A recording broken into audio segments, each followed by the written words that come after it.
des grandes différences entre la voix parlée et la voix chantée se situe dans le traitement des consonnes fricatives.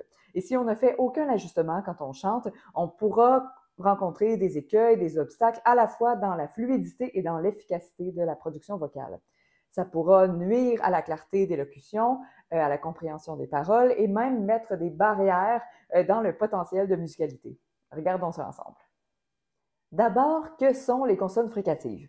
Grosso modo, ce sont des consonnes qui sont produites par un resserrement de l'espace articulatoire au lieu d'une occlusion complète comme le sont le P, B, T, K, etc. Dans notre expérience, nous pourrions dire en gros que ce sont les consonnes qui contiennent dans leur identité phonémique, si je peux dire, une fuite d'air ou leur équivalent voisé qui peut, c'est-à-dire qui contiennent un son qui peut se maintenir ici, dans ce cas-ci, dans le temps. Donc, en français, nous avons surtout les F, les V, les S, les Z, les CH et les J. V, S, Z, Ch, J, qui vont avoir l'impact le plus significatif. Il y en a d'autres, mais concentrons-nous sur celle-là pour les besoins de cette vidéo-ci. En parlant, nous avons tendance à devancer la production de ces consonnes-là et même à les allonger en les collant sur la syllabe d'avant, la syllabe précédente.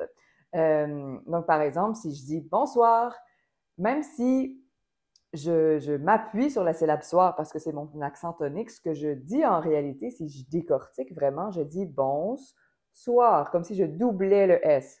Bonsoir, bonsoir. Si je dis, par exemple, ma chandelle est quelque chose, si je décortique encore une fois, je dis mâche, chandelle, donc je devance le ch pour le coller sur le ma. En général, c'est pas problématique, ça reste relativement court. Toutefois, la différence majeure est là. Quand on chante, on allonge beaucoup plus nos syllabes que quand on parle, ne serait-ce que simplement à cause de la mélodie, la rythmique de la mélodie qui est imposée dans la musique et ça peut parfois nous rendre la tâche plus difficile qu'elle ne pourrait l'être. Je propose qu'on s'intéresse à ce qui se passe vraiment quand on fait ça, même quand c'est sans y penser, là. Premièrement, on augmente le débit d'air dans les plis vocaux. On crée une variation de la vitesse et de la pression d'air, du débit et de la pression d'air dans les plis vocaux. Et plus on le fait, plus la variation sera grande, bien sûr. Il y a la quantité de ces phonèmes-là qui passent dans un texte, dans une parole chantée, ben, on crée une instabilité plus ou moins grande du débit d'air dans les plis vocaux. On augmente donc l'exigence qu'on leur demande en même temps qu'ils travaillent. C'est plus difficile de travailler quand c'est très instable. On déconstruit en même temps le volume ou l'intensité installée dans notre phrase musicale.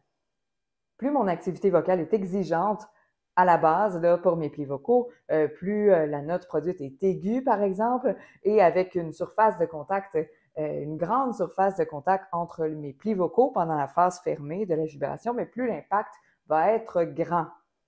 Si je veux, c'est un exemple, si je veux conserver un débit d'air réduit et constant et qu'il augmente périodiquement par à-coup, ben, il y a de fortes probabilités que je trouve ma gestion du débit de l'air beaucoup plus difficile, beaucoup plus exigeante. Ma capacité de produire mes notes aiguës pourra même être diminuée. Même ma justesse pourra me jouer des tours plus facilement, sans compter que mon degré de confort, lui, pourra s'en trouver vraiment diminué et les risques de compensation musculaire seront plus élevés. Bref, nous ne sortons pas vraiment gagnants de cette situation-là. Deuxièmement, ces phonèmes sont soit sourds, donc sans son, sans note, soit avec une résonance, une acoustique, mais moins optimale et très contrastée par rapport à celle des voyelles ou des groupes de voyelles qu'on va produire. Donc, soit on intègre d'un côté beaucoup de bruit d'air libre dans notre mélodie, et donc on crée des trous de son dans notre mélodie également, soit on intègre le bourdonnement induit par le voisement dans notre trame acoustique chantée, donc ce qui va créer une instabilité dans le type de résonance globale. Nous voulons éviter l'anticipation de ces consonnes-là et donc les produire au moment rythmique exact où elles doivent arriver dans la mélodie et le faire le plus rapidement possible pour à la fois garder son identité et ne pas négliger la clarté de notre élocution et surtout minimiser l'impact sur la constance du débit d'air. Si je reprends des exemples, donc si j'ai à chanter bonsoir, au lieu de faire bonsoir, je voudrais faire bonsoir. Si j'ai à faire ma chandelle, au lieu de faire ma chandelle, faire ma chandelle. Ou avoir, avoir. Précisons quelque chose toutefois. J'en fais même un segment séparé parce que je considère que c'est vraiment super important.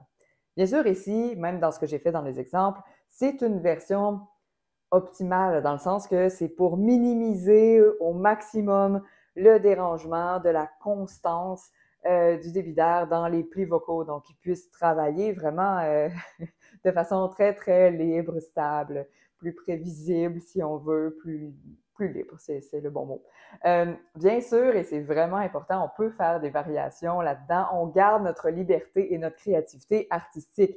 Des fois, dans certains contextes de musicalité, d'interprétation, ça peut être payant, ça peut être censé de le faire un peu moins sur certaines, pas partout, mais sur certains phonèmes, certaines consonnes à certains endroits.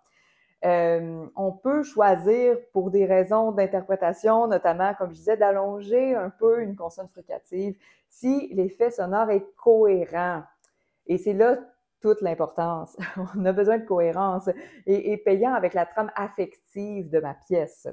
Ce sera alors conscient, mais je pourrais m'ajuster en conséquence. Donc, je pourrais, parce qu'une des options, c'est de s'exercer avec ce côté très optimal-là, pour ensuite avoir un point de repère clair sur où je dois revenir pour retrouver une constance dans ma gestion du débit d'air, c'est comme faciliter la tâche, là, globalement.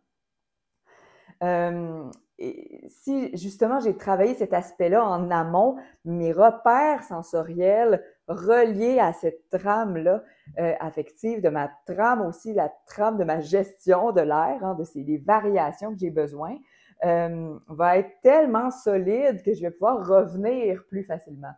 Même si je fais des changements spontanés ou même non choisis à l'avance à un moment X.